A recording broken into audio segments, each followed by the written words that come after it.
Once again, good morning to all of you. How are you? I hope you will be fine at your home. The second topic of day before yesterday, because video बहुत ज़्यादा लंबा होने वाला था तो इस वजह से, और आपको दो टॉपिक एक साथ समझ में भी नहीं आते, that is why I had chosen that A one by one topic आपको समझाए जाएँ. Okay. So the next topic was torque on current loop placed in a magnetic field. Torque क्या होता है वो हम बीच डेरिवेशन में समझेंगे. सबसे पहले इसका इंट्रोडक्शन समझते हैं कि ये है क्या चीज़. कंसीडर दैट रेक्टेंगुलर कॉइल, एक रेक्टेंगुलर कॉइल है, आपको दिख रही होगी A B C D, is suspended in a uniform magnetic field B. एक यूनिफॉर्म मैग्नेटिक फील्ड में सस्पेंडेड मीन लटकी हुई है. Okay. Acting in the plane of the paper from the left to right. कैसे एक्ट कर रही है? Plane of the paper, और जो मैग्नेटिक फील्ड है कहाँ से? लेफ़्ट टू राइट, लेफ़्ट से राइट में लग रही है. Okay. Now let L B the length. तो ए बी यानी vertical, L B the length और C D. Okay. Means A B horizontal वाला, ऊपर वाला देखिए, ये गलत दिख गया है. A B horizontal, A B and C D. B की जगह डी है. ओके. तो करेक्ट कर लेना या समझ लेना. एंड बी द ब्रेथ, यानी ए डी वर्टिकल में और बी सी वो क्या है? बी ब्रेथ है of the coil. Now suppose that the coil carries a current I. अगर कॉइल करंट आई कैरीज करती है in the direction of A B C D. A B C D यानी anti clock current, and the coil normal to the plane of the coil. यानी coil कैसी है? Perpendicular to the plane of the paper. Coil X M आप देख रहे होंगे, x M. Okay. And Y N which is are normals to the plane of the paper. X N and Y N are normals to the plane of the coil. Okay. At point X और Y makes an angle theta. X और Y theta बना रहे हैं with the direction of magnetic field, यानी direction field के साथ में. So let F1, F2, F3 and F4 be the force acting on the 4 current carrying arms. जो rectangular की जो आर्म्स हैं वहाँ पर फोर्स लग रहा है F1, F2, F3 and F4, जैसे कि आप देख रहे हैं. Carrying arms DA, BC, AB and CD of the coil respectively. Okay. Due to the magnetic field की वजह से it follows that force on arm DA. अब DA कैसे देखेंगे? ए बी से अपोजिट वाला वर्टिकल में डी ए, वो बी नहीं है, D A means D A यानी हॉरिजॉन्टल. तो F1 is equals to I D A into B, यानी होता क्या है? B I L cos theta. तो एल को हमने माना D A. Okay. Where I D A is a vector. क्या है? In the direction of flow of current. किस डायरेक्शन में? करंट के डायरेक्शन में है. Okay. Of arm D A of the coil. Since I D A is vector in the direction of flow of current through the arm D A of the coil, यानी current के direction में I D A. Since I D A and B makes an angle theta, देख सकते हैं आप, theta plus 90, यानी ये देख थीटा प्लस 90 तो है ही है परपेंडिकुलर, प्लस थीटा और जुड़ गया.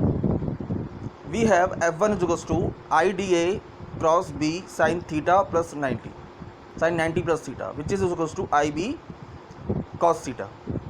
Okay. So B I B cos theta जो हमने माना था, जो आर्म था, अभी बी यानी ब्रेड्थ है. ओके. द फोर्स F1 जो फोर्स है acts on arm D A में लग रही थी in the direction of vector. किस डायरेक्शन में? आई डी ए और बी में. In the plane of the coil, यानी perpendicular to the plane of the coil. And upward direction. कहाँ पर लग रही है? Upward direction. देख सकते हैं आप, अपवर्ड डायरेक्शन में लग रही है F1. Now force F1 acts on arm DA in the direction vector in the plane of the coil upward. So the force on arm BC में कितना हो जाएगा? F2. IBC हो जाएगा similarly cross B, where IBC is a vector in the direction of flow of current. Same है, IBC current के direction में है. Since IBC and B makes an angle theta minus 90. अब यहाँ देख सकते हैं BC वाली डायग्राम में यहाँ पर 90 तो है लेकिन उसमें से थीटा माइनस कर देंगे। क्या माइनस कर देंगे? थीटा। ये थीटा ही कंसीडर करेंगे, ठीक है। तो यहाँ हो जाएगा 90 minus theta sine 90 minus theta I B C into B sine 90 minus theta which is equals to I B sine cos theta. तो B I B cos theta हो गया, 90 माइनस थीटा भी कॉस थीटा होता है। So the force F2 acts in the direction of vector I B C and B. जो F2 force है in the plane of the coil के plane में and in downward direction. आप देख सकते हैं ये डाउनवर्ड डायरेक्शन में है F2, okay. Now the force F2, thus force F1 and F2 acting on the coil are equal in magnitude and opposite in direction। ये क्या है? फोर्स F1 और F2 क्या है? Equal in magnitude and opposite in direction as the force F1 and F2 have the same line of action. इनका जो action of line है वो सेम है।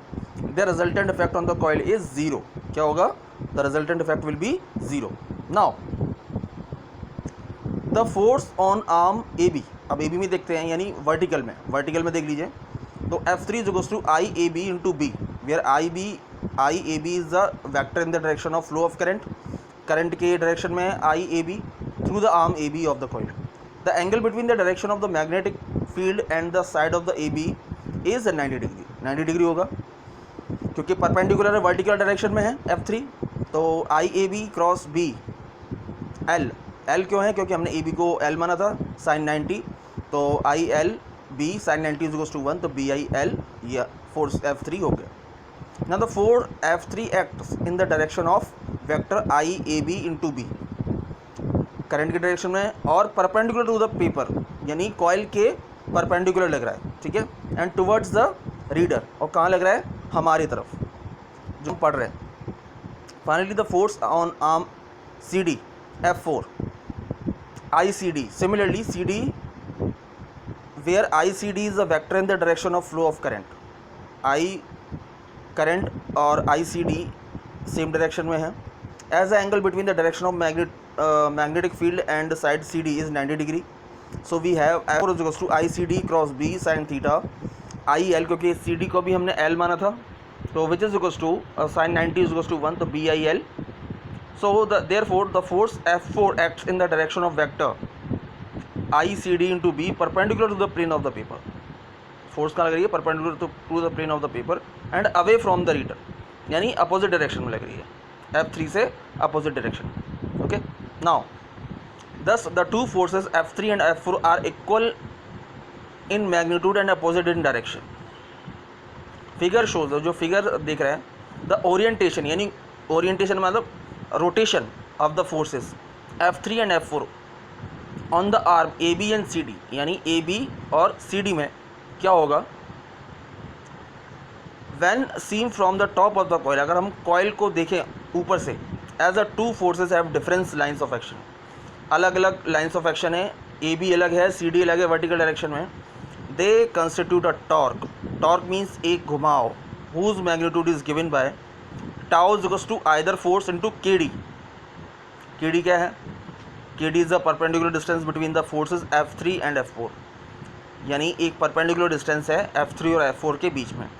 एज ऑलरेडी सेड, हमने बोल चुका है, the direction of magnetic field B makes an angle theta with the normal XM और YN, यानी मैग्नेटिक फील्ड B और XM और YN एक थीटा एंगल बना रहे हैं to the plane of the coil के प्लेन में। Therefore angle KAD is equals to theta from right angle triangle AKD देख सकते हैं आप। We have KD is equals to KD कितना हो जाएगा? AD साइन थीटा, और AD क्या है हमारा? B, जो हमने ब्रेड्थ मानी थी। Then tau is equals to क्या होता है? टाउ यानी आइदर ऑफ फोर्सेस, तो आइदर ऑफ फोर्सेस हमारी कौन सी है? BIL इंटू KD, तो KD हमारा क्या है? B sine theta. Now since L into B क्या होता है हमारा? Area. The area of coil is equals to ABCD, okay. The area of coil of ABCD is equals to L into B। Now tau is equals to BIA sine theta, यानी L into B क्या हो गया? A। As seen from the top of the coil, अगर हम coil के ऊपर से देखें, the torque so produced will rotate the coil, इसमें एक टॉर्क प्रोड्यूस होगा जो कॉइल को रोटेट करेगा in anti clockwise direction in vector notation.